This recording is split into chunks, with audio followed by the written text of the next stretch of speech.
বন্ধুরা কেমন আছে সবাই? আশা করি সবাই ভালো আছে, আমিও ভালো আছি। তো দেখতেই পাচ্ছি আমরা রেডি হয়ে গেছি সাজুগুজু করে। তো আমরা বেরিয়ে গেছিলাম বাবানকে প্রসাদ খাওয়ানোর জন্য দেবগ্রাম। তো অনেকদিন পর বাইরে বেরিয়ে বেশ ঘুরতে যেতে ভালোই লাগছে, কারণ কারণ বাবান হওয়ার পর থেকে সেভাবে কোনো জায়গায় বেরোনো হয় না। তো গাড়িতে যেতে যেতে বাবান ঘুমিয়ে পড়েছিল। ঠিক ওর বাবা মিষ্টি নেওয়ার জন্য গাড়িটা দাঁড় করিয়েছিল বাড়ির সামনে এসে, তখন ওর ঘুমটা ভেঙে যায়।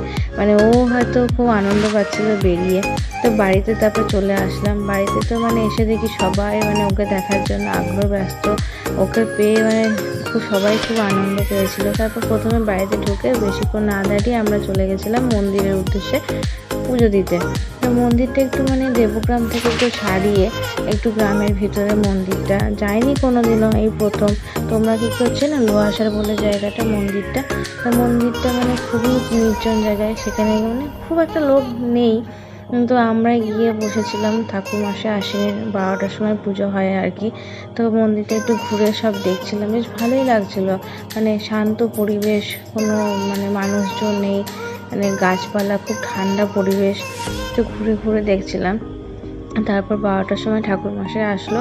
আমিও পুজোর জোগাড় টোগাড় করে রেডি করে রেখেছিলাম। ঠাকুরমশাই এসে আগে মন্দির পরিষ্কার করলো, ঠাকুরের ফুল টুল সরালো। তো আমাদের বাবান তো বটঠামির কোলে বসে খুবই খুশি।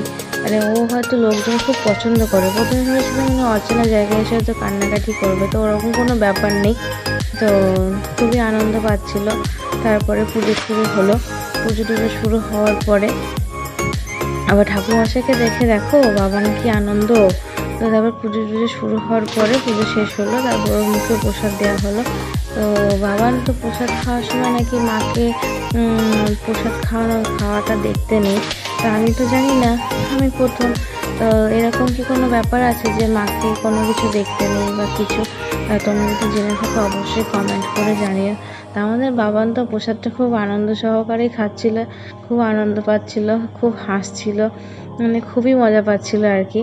তারপরে আমরা একটু কিছুক্ষণ থেকে আমরা আবার বাড়ির উদ্দেশ্যে রওনা দিয়েছিলাম। তো বাড়িতে এসে সারাদিন খাওয়া ছিল না, এত খিদে পেয়েছিল। বাড়িতে এসে প্রথমে ফ্রেশ হয়ে খাওয়া দাওয়া কমপ্লিট করে সবাই মিলে বেশ গল্প করতে বসেছিলাম। অনেকদিন পর সবাই একসাথে, একটা আলাদাই আনন্দ। তার মধ্যে ছোট সদস্য, বাড়ির নতুন সদস্য, সবাই তো ওকে নিয়ে খুব ব্যস্ত ছিল। তারপরে আমরা এত বৃষ্টি হচ্ছিল, কিছুক্ষণ পর থেকে বেরিয়ে সবাইকে টাটা করে চলে আসলাম। আজকের ভিডিওটা এইটুকুই। যদি তোমাদের ভালো লেগে থাকে অবশ্যই লাইক, কমেন্ট আর সাবস্ক্রাইব করে দিও। দেখা হচ্ছে পরের ভিডিওতে। টাটা।